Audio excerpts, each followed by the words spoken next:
আজ দেখবেন আনারসের চাটনি কিভাবে বানানো যায়। প্রথমেই আনারসটাকে পিস পিস করে কেটে নিতে হবে।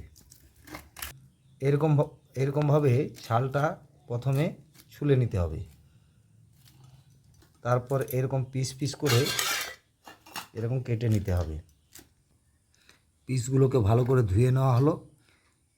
এরপর হলুদ মিশিয়ে দেওয়া হচ্ছে, একটু লবণও কিছুটা মিশিয়ে দেওয়া হয়েছে।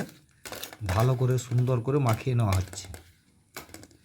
আপনারা দেখবেন কিভাবে আনারসের চাটনি বানানো হয়। দেখছেন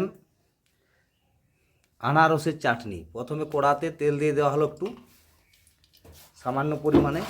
এরপর এতে পাঁচফোড়ন দিয়ে দেওয়া হচ্ছে। মশলাটা খরে এসছে, এর সাথে দিয়ে দেওয়া হচ্ছে আগের থেকে পিস করে রাখা আনারসের পিসগুলোকে। এগুলোকে একটু ভেজে নিতে হবে প্রথমে।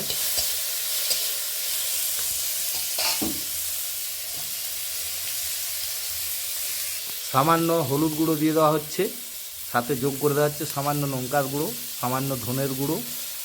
এরপর বাটনা সরষের বাটনা মিশিয়ে দেওয়া হলো। সরষের বাটনা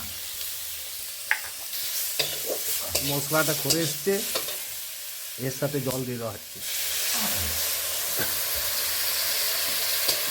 একটু সুসিদ্ধ হবে,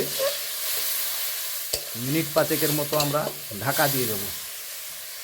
আনারসের পিসগুলো সিদ্ধ হয়ে এসছে, এর সাথে সামান্য পরিমাণ চিনি দেওয়া হচ্ছে। আপনারা চাইলে বেশিও চিনি দিতে পারেন।